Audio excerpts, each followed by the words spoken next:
ছিল ঘন জঙ্গল। সেই জঙ্গলে থাকত এক ভয়ঙ্কর বাঘ।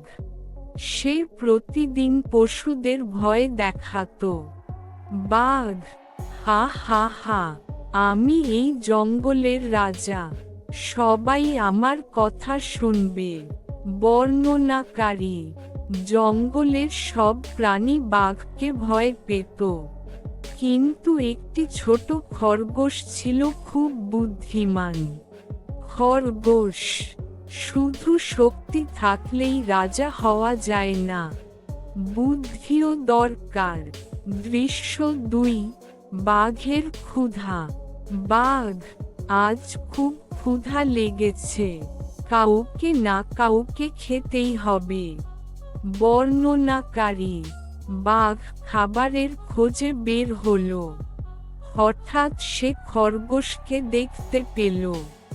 বাঘ, এই যে ছোট্ট খরগোশ, আজ তুমি আমার খাবার হবে। খরগোশ, মহারাজ, আমাকে খেলে আপনার পেট ভরবে না।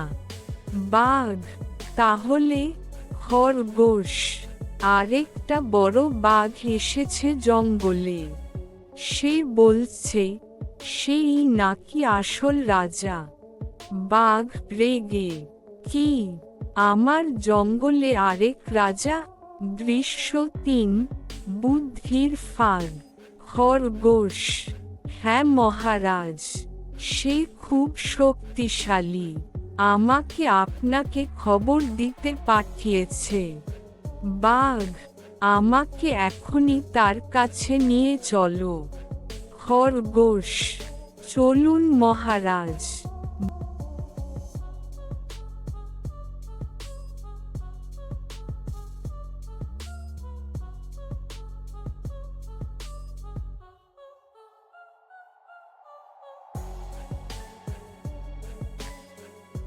একটি পুরনো কুয়ার কাছে নিয়ে গেল। খরগোশ, মহারাজ, ওই কুয়ার ভিতরেই সে লুকিয়ে আছে। বাঘ, কোথায়? আমি তাকে দেখছি না। খরগোশ, ভিতরে তাকান। দৃশ্য 4, কুয়ার রহস্য। বর্ণনাকারী, বাঘ কুয়ার ভিতরে তাকালো, পানির মধ্যে নিজের ছায়া দেখতে পেল। বাঘ, আরে, সত্যি তো একটা বাঘ। খরগোশ, দেখলেন, সে আপনাকে দেখেই রেগে গেছে। বাঘ, রোর, সাহস কত! বাঘ গর্জন করে, এই, বেরিয়ে আয়। বর্ণনাকারী, বাঘের গর্জন কুয়ার মধ্যে প্রতিধ্বনি হয়ে ফিরে এল। বাঘ, ওহ, সে আমাকেই চ্যালেঞ্জ করছে। দৃশ্য 5, শেষ পরিণতি। বর্ণনাকারী, রাগে অন্ধ হয়ে বাঘ কুয়ার ভিতরে ঝাঁপ দিল। বাঘ, আজ তোকে ছাড়ব না। ঝোপাং। বর্ণনাকারী, বাঘ সোজা পানিতে পড়ে গেল। বাঘ, বাঁচাও, বাঁচাও। খরগোশ, মহারাজ, শক্তির চেয়ে বুদ্ধি বড়। বর্ণনাকারী, অনেক কষ্টে বাঘ কুয়া থেকে বের হলো এবং নিজের ভুল বুঝতে পারল।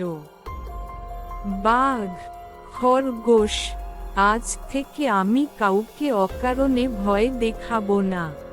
খরগোশ, তাহলেই সবাই আপনাকে সত্যিকারের সম্মান করবে। সমাপ্তি।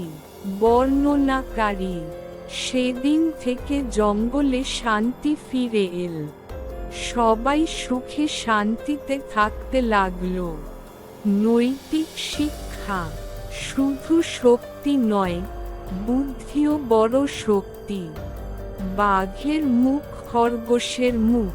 এই স্ক্রিপ্টটি সাধারণ গতিতে বললে প্রায় 5 মিনিটের কার্টুন ভিডিও তৈরি করা যাবে।